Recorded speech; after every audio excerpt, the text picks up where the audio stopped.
Monday, the 16th of October 2023, and I hope you are all well. For me, it's around about 8:40 in the morning when I am recording this. A very warm welcome to the channel. Now, I would like to rabbit on with a little bit of a coffee chat here with, well, we're going to be talking about this guy, Winnie the Pooh, or the dictator of China, Xi Jinping, and the Belt and Road Initiative. The Belt and Road Initiative is a reincarnation of the Silk Road, trading from China to other countries, basically. And this was created by the almighty Xi Jinping, and trying to possibly, or their point of view is bringing trade to other countries. Now, what happens is they will find a poor country in Africa, or like Sri Lanka, or somewhere in the South Pacific Islands, pump in a lot of money, build some infrastructure like a train system or a shopping center or an airport, for example, and then say, there you go, now we can do trade, which, okay, is fantastic. But this is the thing. Politics is like business. If you were a businessman and you were going to invest into a company, let's say Apple, you would want some kind of return from it. You want to make money from it. You want to have a guaranteed sort of income coming in. It's exactly the same with the Belt and Road Initiative. China will invest millions, billions of dollars because they can, because they have a very high gold reserve, or the highest gold reserve in the world, put in, and then they want their money back from their investment. Okay, fair enough. But sometimes these countries are unable to do that repayment system or give their money back over a loan, even though the interest rate may be very low. Now, 150 countries have invested in the Belt and Road Initiative. Italy, the only one in Europe, has just pulled out a couple of weeks ago, or are pulling out as well. That's sort of like a different story. But these, you could say, less developed countries or developing countries, so that they would build, let's say, a train in Laos, for example, just north of here, Cambodia. And this would go from China all the way down to the capital, Vientiane, and then they want to build it from the capital of Laos to, you could say, through Thailand, Malaysia, and in the end going to Singapore. It's an investment of billions of dollars. So what does China get out of it?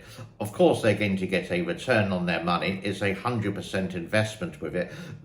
That government, let's say the Lao government, won't put a single cent into it. And what really happens, this is the thing, it's meant to create jobs in Lao, but it doesn't. It just makes the Chinese workers will come there and none of the Lao workers will be there. Maybe one or two who've got some stripes on their shoulders, like you say, managers or engineers, just for goodwill's sake. This is what happens. Then the train system, are people going to use it? Can they afford it, for example? And if they can't pay the debt, then what's going to happen? China's going to take it over 100%. Yeah? So people actually call it a debt trap. And I sort of agree with this. In that way, there was a port in Sri Lanka that the Chinese government invested in. They couldn't pay back the money, and now it's like owned by the Chinese government for 99 years, on at least the same as, let's say, what happened in Hong Kong at the end of the 19th century in 1898, I think it is. Anyhow, don't quote me on that bit. So can you see this Belt and Road Initiative? Now, there's a lot of people on YouTube at the moment promoting it. These are the pro-Chinese shills promoting this. But we haven't seen anything really good out of it for the local community. It's only good for the Chinese community. And this is China in their long-term plan, trying to get global dominance in that way, that they have a stance in that country. Now, people will say, what about America? They have 800 American army bases around the world. Yep, this is meant to be for peace. Yep. Having the American presence there is going to deter other countries around them doing something what they shouldn't do, especially with the dictators like Putin and Xi and Fat Boy Kim in North Korea. So what would be the future of the Belt and Road Initiative? Well, it will quietly work in the background. It will sometimes pop up in the headlines. It will have the good things and it will have the bad things from it. The Chinese media, state media, obviously is going to promote that. This is a wonderful thing for China and that country. It may be for government officials who are going to get a lot of the money, but for the locals, for example, no. Example would be, let's see what happened in Kenya, which is part of the Belt and Road Initiative. A lot of money came in. They opened up a brand new shopping center, reducing the prices of the Chinese goods. But the people who did this before, the local Kenyans, are now out of business. And these shops inside the shopping center are not owned by Kenyans. No, they're owned by Chinese people who, because of the Belt and Road Initiative, got the visas and the situation to work in that place. That's the thing, that's the reality. And there were so many protests in Kenya related to, I think it was in Nairobi, related to this, that the locals just lose out and it's only the governments who exactly win. Now, you can agree, you can disagree. I may be totally wrong with this, but I just see this in a very simple view. You will find when you do watch YouTube videos with the people who don't like America and they think everything is America's fault, that they do it in a very complicated way that in the end you don't really understand what is going on. And I sort of analyze things in a very quite simple way, excuse me, and the reality of life. So if I go back to the train in the railway in Laos, it's a high-speed railway network, not as fast as things like in Japan or South Korea or in Europe or even in China, but it's meant to bring the trade into Laos, being in a direct way.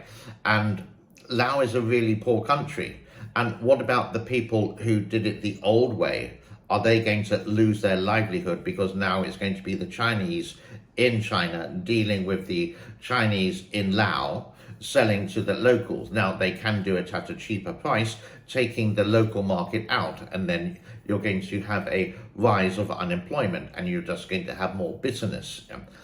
I wish China would be more honest and more open, especially the government. They only report the things that they want to report. There's no investigative journalism within China. And if there was, usually these people would, as quoted by some people, disappeared, that they just or get arrested because they will find some petty crime against them. That's all I really got to say about this Belt and Road Initiative. I wish these countries, they sometimes actually really have no choice. And they see not the people of the country, but themselves of the country getting richer through the investment, and the actual people of the country lose out. Investment should be open and they should be discussed. It should be a public forum.